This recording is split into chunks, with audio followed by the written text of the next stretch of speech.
એક 80 વર્ષના દાદાને એની વોવે રૂમમાં તાળું મારીને પૂરી દીધા. અરે આવું ઘણી જગ્યાએ બને છે આપણા સમાજની અંદર. તમે ઓલો ફેસબુક ની અંદર વિડીયો જોયો હોય તો બાલ્કની ની અંદર એ માતાને મારતા હતા, એની વહુ મારતી હતી.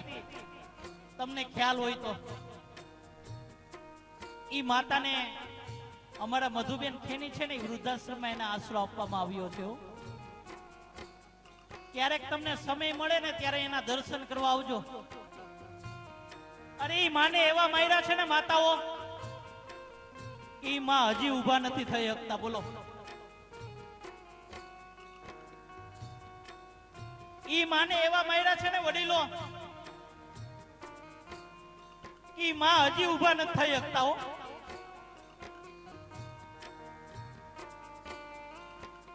પણ માનો સ્વભાવ કેવો હોય? પોલીસ આવી ને બધું પૂછ્યું ને કે માં તમારે દીકરા છે તો કે હા. તો તમને આવું કેમ કર્યું? કે અમારા કર્મો. કે તમારી એની ઉપર કઈ કેસની કાર્યવાહી કરવી છે માં? પણ માનો સ્વભાવ કેવો છે એ તો જુઓ. કે નહીં ભાઈ મારે કાંઈ કરવું નથી એની ઉપર. અરે હજી એમ કે મારે મારા દીકરાનું મોઢું જોવું છે બાપ.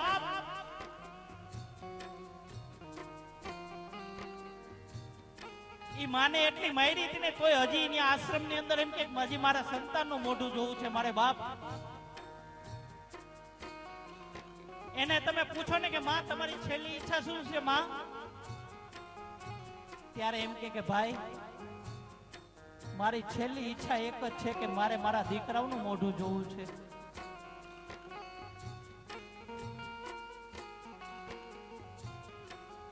हर मौसम बदलते हैं दुनिया के रंग देखकर. आखी दुनिया नो रंग बदलाय जाए पण मानो रंग कोई नो बदलाय. एक ज रंग होय एनो.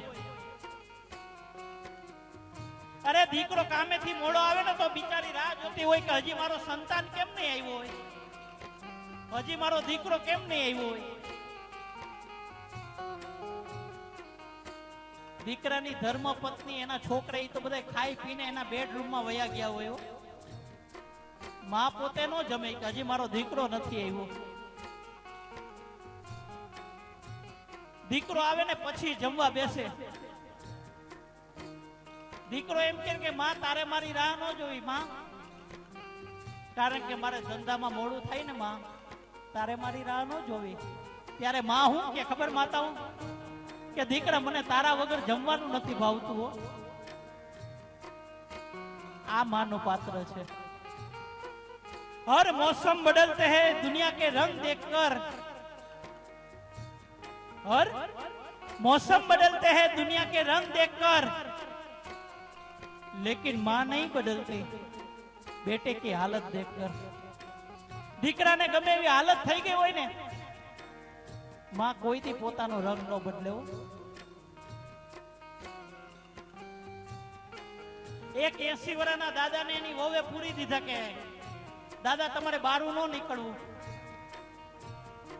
અને દાદાને કાંઈ પણ કામ હોય ને માતાઓ ત્યાં એક ઘંટડી બાંધી હતી, વગાડે ને એટલે તરત જ એને જમવાનું દેવામાં આવે, પાણી દેવામાં આવે. ઘંટડી વગાડે એટલે બધું કામ કરવામાં આવે.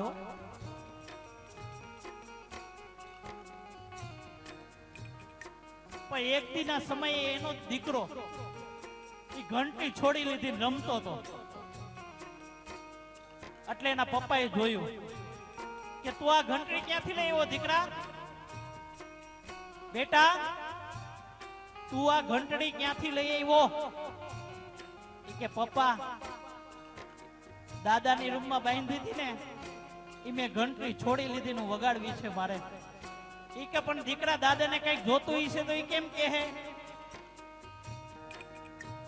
ત્યારે દીકરાએ બહુ જવાબ સારો આપ્યો કે પપ્પા આપણા ઘરના રીતિ રિવાજ મને બધી જ ખબર પડી ગઈ છે કે આપણી ઘરમાં ગઈઢા થાય પછી હું કરવું. આનો આ સંતાન જેવું જોશે ને એવું કરશે. પપ્પા મારી વહુ આવશે ને એટલે તમે મોટા ઉંમરના થશો, તમે ને મારા મમ્મી, પછી તમને પણ આ દાદાની જેમ હું એક રૂમમાં પૂરી દઈશ અને ઘંટડી બાંધી દઈશ. તમારે કાંઈ પણ જોતું હોય ને તો ઘંટડી વગાડજો એટલે હું આપી જઈશ, મારી વહુ આપી જાહે. અને દાદા આમ જોર જોરથી ઘંટડી વગાડતા ને પપ્પા, એટલે મેં કાઢી લીધી, કારણ કે ઘંટડી તૂટી જશે ને પપ્પા તો તમે જયારે ગઈઢા થાઓ ને ત્યારે નવી ઘંટડી ન લેવી પડે ને, એટલે મેં ઘંટડી કાઢી લીધી. હો, આ તો એના બાપને આમ બુદ્ધિ શાનમાં આવી ગઈ કે હું જે કરી રહ્યો છું ને એ ખોટું કરી રહ્યો છું. કારણ કે તમે જો તમારા મા બાપની સેવા કરશો ને તો કિસ્મત તેરી અચ્છી હૈ તો લક્ષ્મી તેરી દાસી હૈ. તમે જો તમારા મા બાપની સેવા કરશો ને એટલે તમને ખબર નહીં પડે ને ત્યાંથી લક્ષ્મી મળશે. આવો તમને ખબર નહીં પડે એવા મોટા મોટા માણસો મળવા માટે આવશે. કિસ્મત तेरी अच्छी है तो लक्ष्मी तेरी दासी है.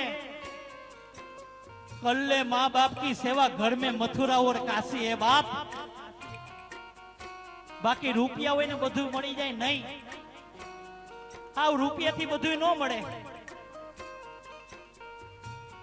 આ દુનિયાની અંદર પૈસેથી બધું ખરીદી શકાય, પણ આ એક મા બાપ કોઈ દી ન ખરીદી શકાય. હો, ત્યારે મારો પુનિત મહારાજ શું કે છે? ઓ ધન ખર્ચતા મળશે બધું, માતા પિતા મળશે નહીં. માતા પિતા મળશે નહીં. માતા પિતા મળશે નહીં. ધન ખર્ચતા મળશે બધું, માતા પિતા મળશે નહીં. પલ પલ પુનિતના ચરણની, પલ પલ પુનિતના ચરણની એ ચાહના ભૂલશો નહીં. ભૂલો ભલે બીજું બધું, મા બાપને ભૂલશો નહીં. અગણિત છે ઉપકાર એના, એ હવી સરશો નહીં. ભૂલો ભલે બીજું બધું, મા બાપને ભૂલશો નહીં. અગણિત છે ઉપકાર